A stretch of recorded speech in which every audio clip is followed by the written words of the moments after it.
So as I enter my office, there is the drawing in the bottom right-hand corner of my memo board, an oak tree with a rope, a noose, the silhouette of what appeared to be a Black man, neck twisted to the side, and 3 words, just a reminder.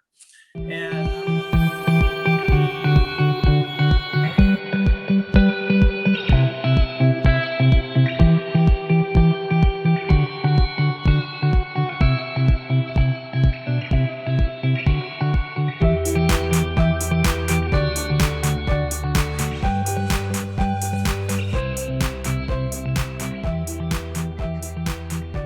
welcome back to 20 Minutes of Winning. I'm Dave Ketchen with my good friend Larry Thornton. Today we're talking about winning through opposite thinking. And, one of my favorite examples of this came from the sitcom Seinfeld. You remember that sitcom, Larry? I do remember that sitcom very well. One of my favorites. Mine too. You probably remember George Costanza, sort of a perennial loser, hapless sort of guy. They had an episode where he suddenly starts becoming very successful. And the reason to become successful is he does the opposite of what he thinks he should do.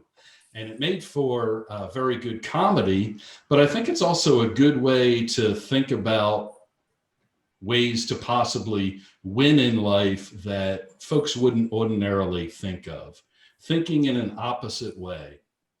So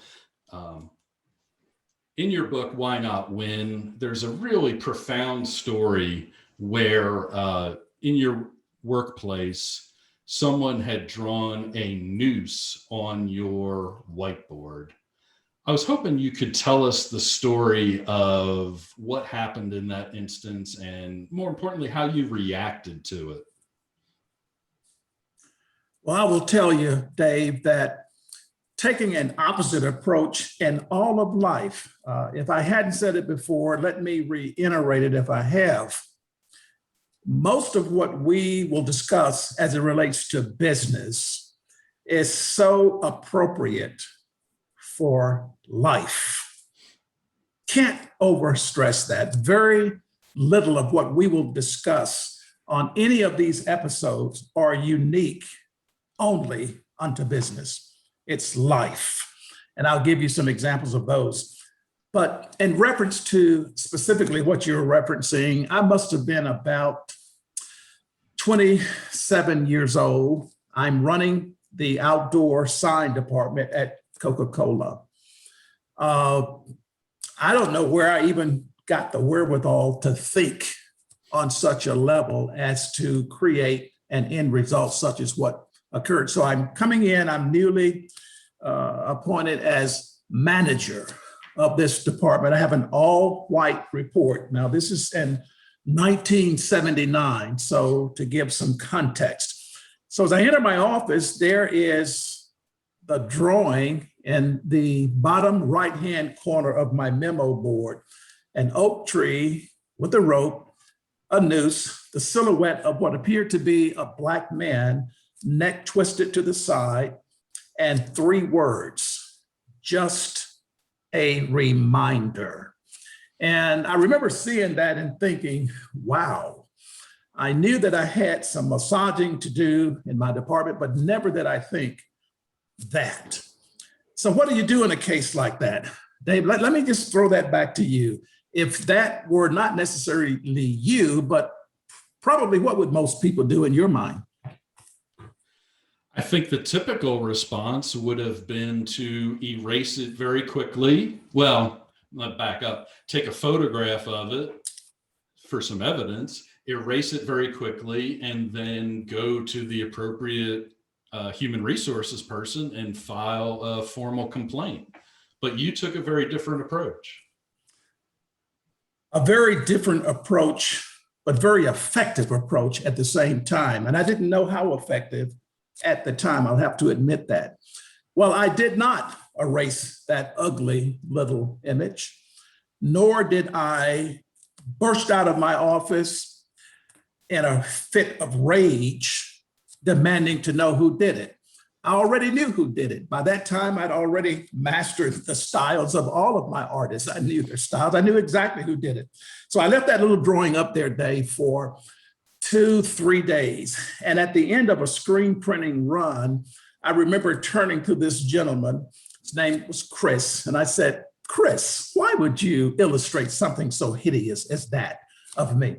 Well, I didn't mean anything by it, man. I said, well, let's go in the office. Let's talk about it. So we get in the office, and to his surprise, I complimented the perspective, the dimensions, the size, style, and he's got this kind of melancholy look on his face. I said, but I think you make an interesting point. So let's erase that little drawing, and I'd like for you to re-illustrate it. And at this time, I want you to cover the entire memo board with it. And of course, I ain't gonna draw that again. And I thought that was interesting that he would put it that way, that he even thought it was worthy of that.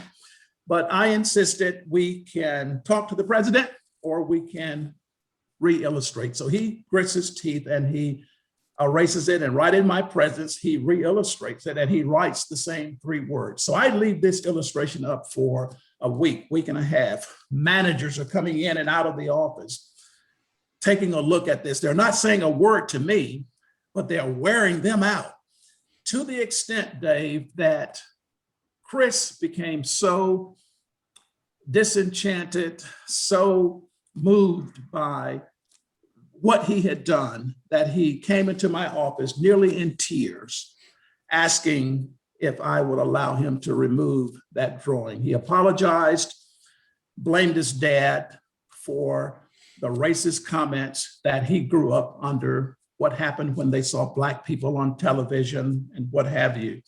And so I allowed him to remove it. Within a day or two, his mom wanted to meet me. Apparently he had discussed this story with his mother. She was a lunchroom manager at one of the local middle schools. We go out, one of the nicest ladies you would ever want to meet. That meeting, of course, led to a dinner invitation to their home. So obviously my wife and I are kind of thinking about this experience. But at some point in our discussions of 20 minutes of winning, we're going to talk very specifically about a very special lunch that I had under another circumstance. But I make it in, we get through the niceties. They even asked me to say the grace. And it was a really wonderful evening, great food. And there's Dad, as described by his son, this racist dad, brother, sister, mom, and Chris, and we had a wonderful evening. The long and short of that story is when my son was born, this lady hand-stitched a christening outfit for my son. This dad hand-crafted a cradle for my son. We go to church. When this gentleman passed, the dad, I was there at the funeral.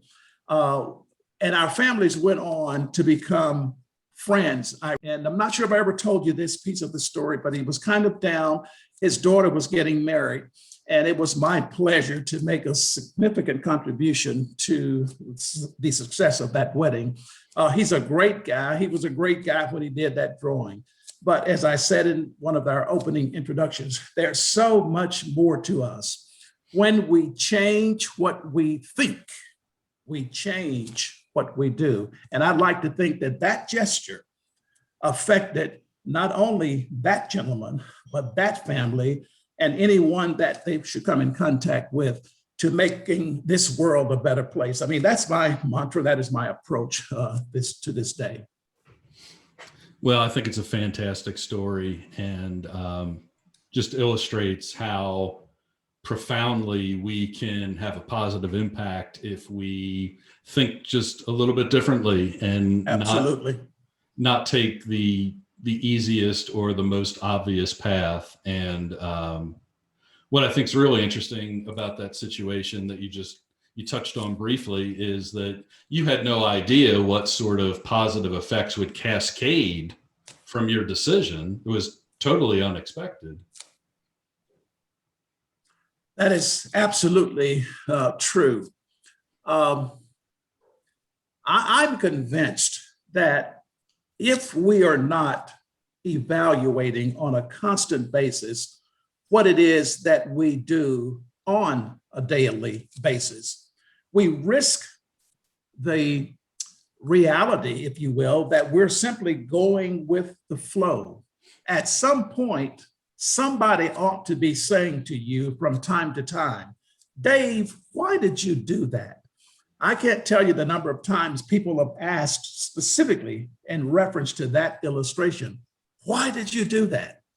Well, if nobody's asking you that, then perhaps you might ought to reevaluate some of the things that you do, because the normal, typical way in so many cases is not the way that's going to create a better circumstance for an individual, for a family, for a community, in fact, for our society.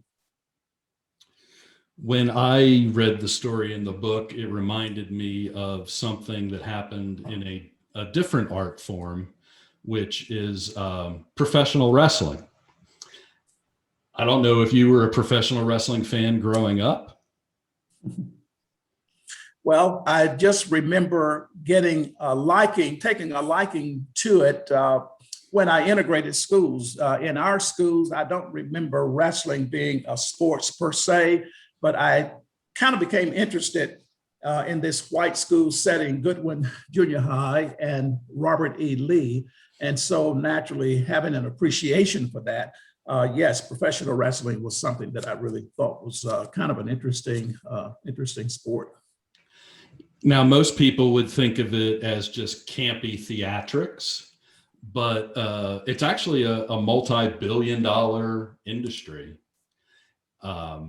It has long been dominated by what used to be called the World Wrestling Federation. Yeah. You might recall Bruno Sammartino. He was their champion for about 10 years. Hulk Hogan was also their champion for a number of years. So in the 90s, they were just absolutely dominating the industry. And there was a Southern-based company called World Championship Wrestling that was owned by Ted Turner, who also started also started CNN and a number of other companies. But World Championship Wrestling was really a small company.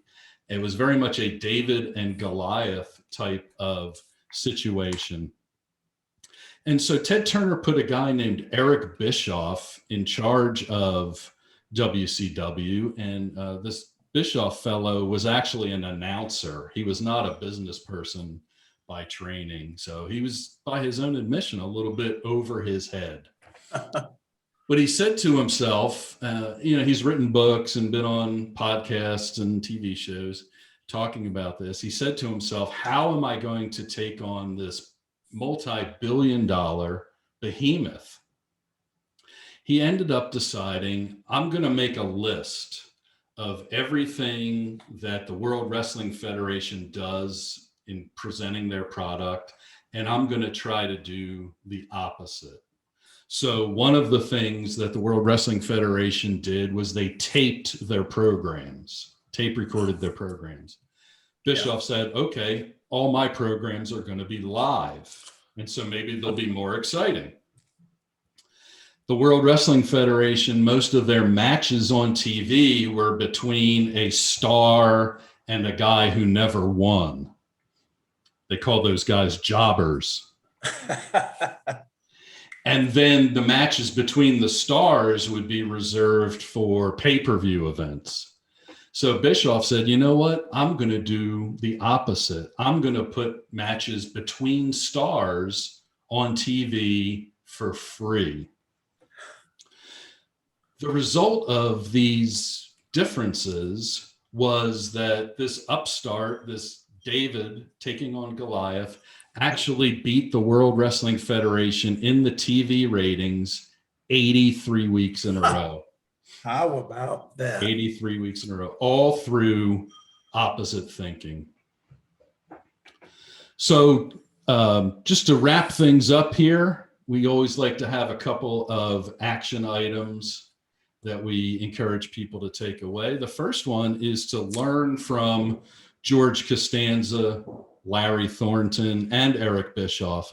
Take the obvious reaction to a situation and think about reversing it. Looking at it from 180 degrees difference. The second one, which is a little more specific and I think a little more profound, is maybe consider forgiving the unforgivable. You know, people are very reluctant to forgive, but you were in a situation where Chris did something that most people would consider unforgivable. And you forgave him for that, and you guys subsequently developed a remarkable relationship, not just between you one-on-one, but between your families. You know, a third component that I don't want to be lost on this audience.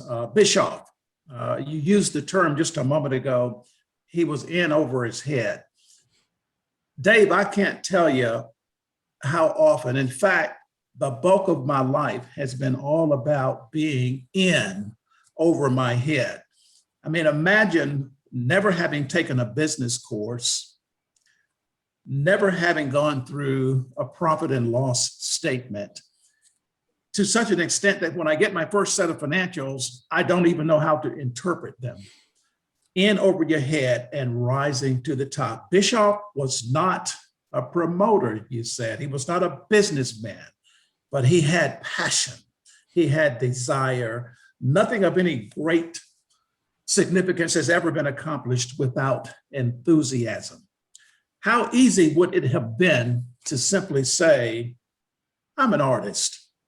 I can't do business. Bischoff, I'm an announcer. I can't take on this. I will tell you that putting yourself in uncomfortable settings is where the growth and the development lies. Opposite thinking we're talking about. Opposite thinking was Bischoff saying, I'm going to do it. I'm going to give it a go.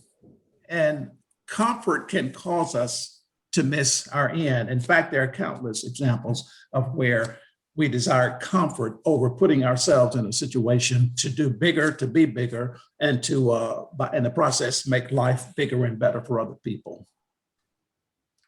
Well put, my friend. That's all we have time for today. So thanks for being here with me, and we'll look forward to doing this again. It's been great being with you, my friend. Thanks.